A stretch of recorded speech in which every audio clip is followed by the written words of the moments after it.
When I was 19 years old, my first job, my first real job in the business was as a production assistant slash security guard at the door of the stage on Pee Wee's Playhouse. And so I met Larry Fishburne, who was Cowboy Curtis. And so we kind of like bonded, and he was talking to me about, because he had just done a movie with Spike, School Days at the time, and I asked him all those questions, how we're Spike and all this stuff. And one day he comes to me and says, how old are you, man? And I said, I'm 19, man. He's like, go on, brother. And I said, one day I'm going to write something for you. Watch this. I'm going to write you something, right? So he gets the script, and, this is 3.5 years later from us meeting, 19 to 22. He remembered you. And of course he remembered, because he'd see me around town, we talk and everything and stuff. And he's like floored. He's like, wow, he's emotional about it and everything. And he signs on. I was at Arsenio the first year that it happened, where it was the only variety show that actually would put hip hop artists on, R&B artists on, different people of color, and everybody wanted to be on that show because it was the hippest thing around. So it was like, just the hippest television stars, the hippest film stars would come on, and it was the start of something really, really big. The environment was great. I mean, and one of the things that came out of that was Arsenio Hall was me actually meeting Ice Cube, because if I hadn't been at Arsenio, I wouldn't have met Ice Cube. I was backstage. He was with NWA. He was by himself, but he was with the group NWA, and he was with a friend of his, I think, who was a friend of Tone Loc's, and they were trying to get backstage, and security was stopping them. They said, "No, you can't go here." And I was like, "Man, you know who this is? This is Ice Cube. He's with NWA. Hey, man, come back here, man." So I walk him back into the green room. I said, "Listen, I go to USC Film School. I got a movie idea. Watch, I'm gonna make this movie, and you're gonna star in it. I think I want all you guys in NWA." I hadn't even written the movie yet. It was just an idea, right?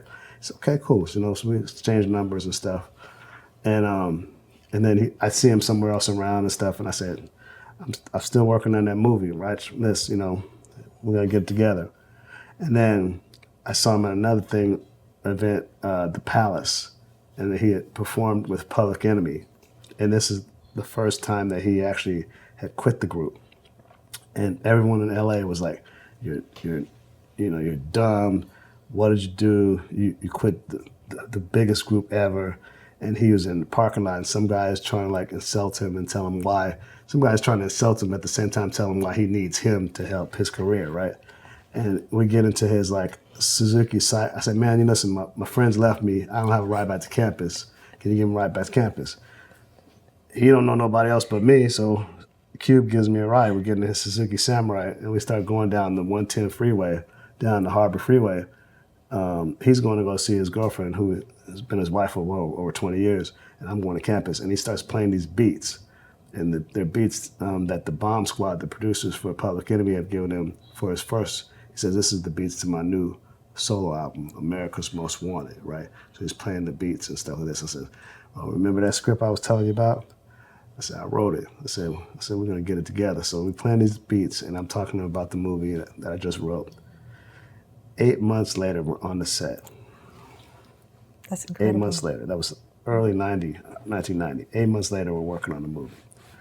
Going back, when he gets the call for Boyz n the Hood, he's like, "What is this? What is this?" So he comes in, and he's like, I said, "Yeah, remember me?" He's like, "Oh, yeah, damn, you were serious, right?" So he gets the screenplay.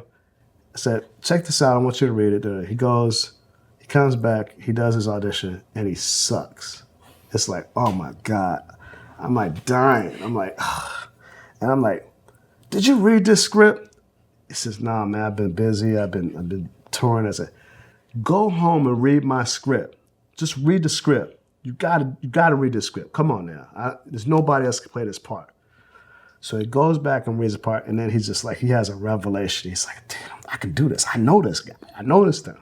So he comes back in, and he does the part, and it's very rarely happened to me before, but you see like a movie star right there being made.